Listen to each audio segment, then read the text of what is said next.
તૈયાર છે આપણા બટાકા વડા. તેને મેં ટમેટો કેચઅપ અને ગ્રીન ચટણી જોડે સર્વ કર્યા છે. આ ચા સાથે પણ સારા લાગે છે અને કશું જ ના હોય તો એમને પણ સારા લાગે છે. હેલો દોસ્તો, સ્વાગત છે તમારું મારી રસોઈમાં. આજે આપણે બનાવીશું ગુજરાતી બટાકા વડા. તેના માટે મેં બાફેલા 3 બટાકા લીધા છે, આદુ મરચાંની પેસ્ટ લીધી છે, ચણાનો લોટ, ચોખાનો લોટ, ખાંડ, મીઠું, ધાણાભાજી, ગરમ મસાલો, ખાવાનો સોડા અને લીંબુ. બટાકાને મેસરથી મેશ કરી દેવાના. પાવભાજીનો જે આવે ને એનાથી આમ પીલી કાઢવાના, માવો બનાવવાનો.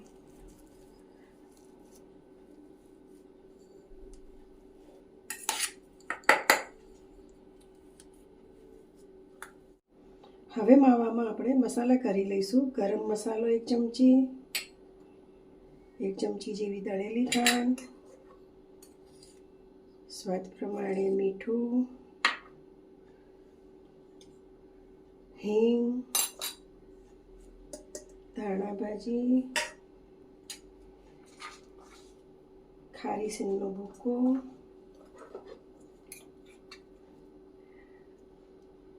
આદુ મરચાંની પેસ્ટ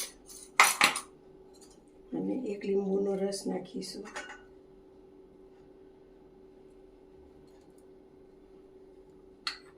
બધાને મિક્સ કરી નાખીશું.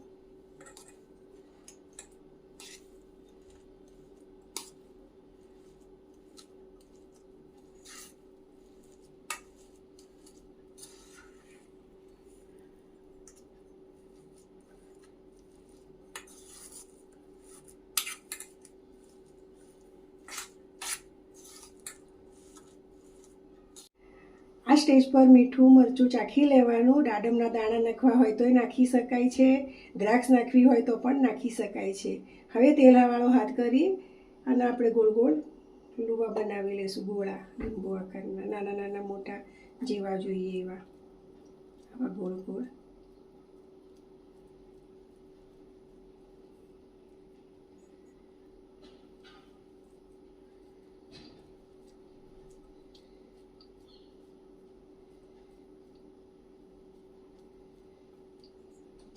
જો તમારું ખીરું ઢીલું થઈ જાય તો ઘરમાં બટાકા પૌવા પડ્યા હોય એ 1-2 ચમચી જેવા લઈને પલાળી અને પછી અંદર નાખી માવામાં મિક્સ કરી લેવાનું. બાઇન્ડિંગ સરસ આવી જશે. બટાકાના માવાના આ રીતે બધા બોલ્સ બનાવી દેવાના. 1 વાટકી ચણાનો લોટ, 2 ચમચી જેવો ચોખાનો લોટ, સ્વાદ પ્રમાણે મીઠું, થોડી હિંગ અને થોડો ગરમ મસાલો. હવે આનું થોડું થોડું પાણી નાખીને લમ્સ ના રહે તે રીતનું બેટર બનાવી દઈશું.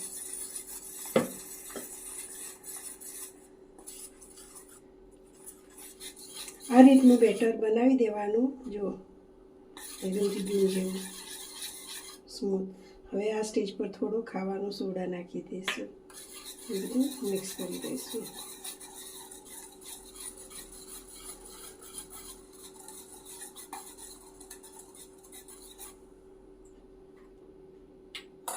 કઢાઈમાં ગેસ પર તેલ ગરમ કરવા મૂકી દીધું છે.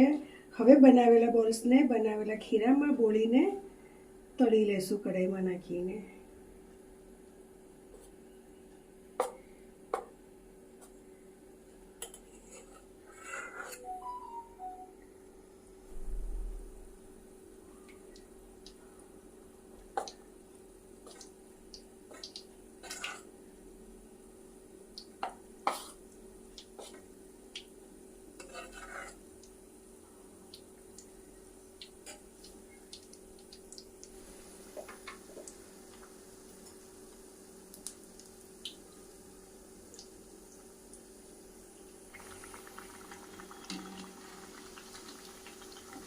લાઇટ બ્રાઉન થાય એટલે લઈ લેવાના.